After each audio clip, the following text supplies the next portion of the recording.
여러분, 불과 몇 달 전까지만 해도요, 현금 다발을 싸들고 와서 한국 부동산을 말 그대로 쇼핑하던 사람들이 있었습니다. 그런데 지금 이 사람들이 흔적도 없이 사라지고 있다면 믿으시겠어요? 한국 부동산 시장에 지금 대체 무슨 일이 벌어지고 있는 걸까요? 오늘 이 극적인 반전의 중심에 있는 미스터리를 아주 자세히 파헤쳐 보겠습니다. 자, 바로 본론으로 들어가 보죠. 이 숫자, 마이너스 5억 원. 이게 무슨 말이냐면요. 서울의 심장부, 바로 그 강남의 최고급 아파트들이요. 시세보다 수억 원씩이나 손해를 보면서 시장에 막 던져지고 있다는 겁니다. 아니, 수십억 원짜리 자산을 이렇게까지 손해보면서 파는 사람들, 대체 누구일까요? 그리고 이걸 한번 보세요. 마이너스 88%. 서울의 외국인 아파트 거래량이 그냥 폭락한 수준이 아니라 사실상 증발해버렸습니다. 이건 그냥 조금 떨어진 수준이 아니에요. 거래가 그냥 뚝 끊겼다. 이렇게 봐야 합니다. 눈에 보이는 건 뭐든 사들일 것 같던 그 사람들이 왜 갑자기 사라진 걸까요? 그래서 이 현상을 제대로 파헤쳐보기 위해서 저희가 6가지 핵심 질문을 따라가 볼까 합니다. 도대체 누가 왜 떠나는지부터 시작해서 이 모든 게 결국 우리한테는 어떤 의미인지까지 차근차근 짚어보겠습니다. 자, 첫 번째입니다. 대체 누가 떠나고 있느냐? 이들은요, 내 집 마련, 이런 감정으로 움직이는 사람들이 절대 아닙니다. 철저하게 돈, 이익과 리스크만 보고 움직이는 아주 냉철한 투자자들이라는 거죠. 여기 이 문장이 그들의 정체성을 아주 정확하게 보여주는데요. 그러니까 한국이 좋아서 아니죠. 돈이 되니까 온 거고 이제는 위험하니까 떠나는 거다. 아주 간단한 논리입니다. 그럼 도대체 어떤 위험을 감지했길래 이들이 갑자기 떠나는 걸까요? 이게 하루아침에 벌어진 일은 아니고요. 정부가 연쇄적으로 내놓은 조치들이 이 게임의 규칙 자체를 완전히 바꿔버렸기 때문입니다.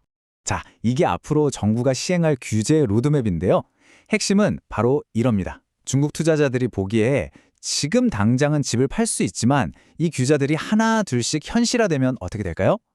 돈이 꼼짝없이 묶이는 겁니다. 이걸 누구보다 빨리 알아차린 투자자들이 출구가 완전히 닫히기 전에 그야말로 엑소더스를 하고 있는 거죠. 아니 근데 이렇게까지 무서워하면서 도망갈 거면 애초에 한국에는 왜 그렇게 많이 들어왔던 걸까요? 이걸 이해하려면 시간을 좀 되돌려 볼 필요가 있습니다. 원래 이 거대한 중국 자본들이 좋아하던 투자처들이 있었죠. 홍콩, 싱가포르 같은 것들. 근데 거기가 규제도 심해지고 너무 비싸지면서 점점 매력이 떨어진 겁니다. 그러니 갈 곳을 잃은 이 어마어마한 돈들이 다음 타겟을 찾다가 규제가 상대적으로 느슨했던 서울을 발견한 거죠. 우리나라 사람들은 LTV다, DTI다 온갖 규제에 묶여서 대출받기 정말 힘들었잖아요. 그런데 외국인들은요? 자기네 나라 은행을 이용해서 사실상 한도 없이 돈을 끌어올 수 있었습니다. 이게 바로 대출에서부터 시작된 뭐랄까 역차별의 현실이었던 거죠. 세금 문제도 똑같았습니다.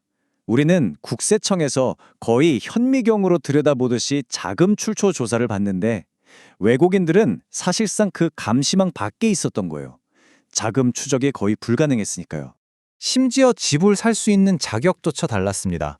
내국인은 나이나 소득에 이런저런 제한이 있는데 외국인은 그런 거 없었죠. 그러니까 정말 말도 안 되는 일들이 막 벌어지기 시작합니다. 이거 한번 보세요. 소득이 한 푼도 없는 8살짜리 중국 아이 이름으로 강남의 대형 아파트가 떡하니 등기된 사례도 있습니다. 이게 뭘까요? 그렇죠. 사실상 세금 없이 재산을 물려주려는 편법으로 악용된 겁니다. 시스템의 구멍이 뻥 뚫려 있었던 거죠.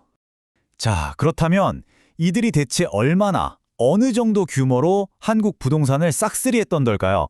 숫자를 보시면 아마 입이 떡 벌어지실 겁니다. 가장 최근 자료를 보면요. 외국인이 가진 우리나라 주택 중에서 무려 56.6%, 거의 60%에 가깝죠?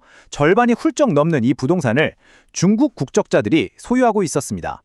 그리고 그냥 많이 사기만 한 게 아니었어요. 2024년 기준으로 불법이 의심되는 거래를 들여다봤더니 그중에 절반 이상, 52%가 또 중국 국적자였다는 겁니다. 이들의 매수 방식은 시장을 완전히 교란시켰습니다. 그냥 시세보다 2억, 3억씩 더 부르는 거예요. 현금으로 바로 싸주니까요. 이러니 시장 가격이 인위적으로 부풀려질 수밖에 없었겠죠. 결국 그 피해는 고스란히 우리 실수요자들에게 돌아왔고요. 자, 이제 그 돈들이 썰물처럼 빠져나가고 있습니다. 그리고 그들이 떠난 자리에는 마치 시한폭탄 같은 문제들이 남아있죠. 이 가격 붕괴가요, 마치 전염병처럼 번지고 있습니다. 처음엔 강남의 신고가 행진이 뚝 끊기고요. 그 여파가 잠실로, 그리고 이제는 수도권 전역으로 도미노처럼 번져나가는 형국입니다. 피해는 단순히 집값 하락에만 그치지 않습니다. 갑자기 집주인이 보증금을 들고 사라져버리는 전세 사기, 다들 들어보셨죠? 이런 외국인 집주인들 때문에 피해자가 속출하고 결국 우리 세금 64억 원이 투입되기도 했습니다. 심지어 군사시설 근처 같은 민감한 땅까지 사들이면서 국가 안보 문제까지 거론되고 있는 실정입니다. 자, 이제 가장 중요한 부분입니다. 이렇게 시장이 혼란스러운데 그럼 우리는 어떻게 해야 할까요? 이 상황이 우리에게 주는 메시지는 과연 뭘까요? 원본 자료에 아주 의미심장한 구절이 나오는데요. 이게 무슨 뜻이냐면요. 진짜 기회는 가격이 어설프게 좀 떨어졌을 때 잡는 게 아니라는 겁니다. 시장 전체가 공포에 휩싸일 때까지 그 폭풍우를 견뎌내는 사람에게 진짜 기회가 온다는 거죠. 그래서 핵심은 이겁니다. 현금을 쥐고 있어라. 지금은 현금이 왕이다. 모두가 절망하고 공포에 질려 던질 때 바로 그 순간이 우리에겐 최고의 기회가 될 수 있다는 겁니다. 섣불리 떨어지는 칼날을 잡으려 하지 말라는 경고죠. 결국 중국 자본의 이탈, 이게 과연 우리 같은 새로운 구매자들에게는 절호의 기회가 될까요? 아니면 우리가 상상하는 것보다 훨씬 더 크고 파괴적인 붕괴의 시작을 알리는 신호탄일까요? 이 거대한 돈의 흐름을 이해하는 것, 바로 거기에 우리 자산을 지킬 수 있는 해답이 있을 겁니다.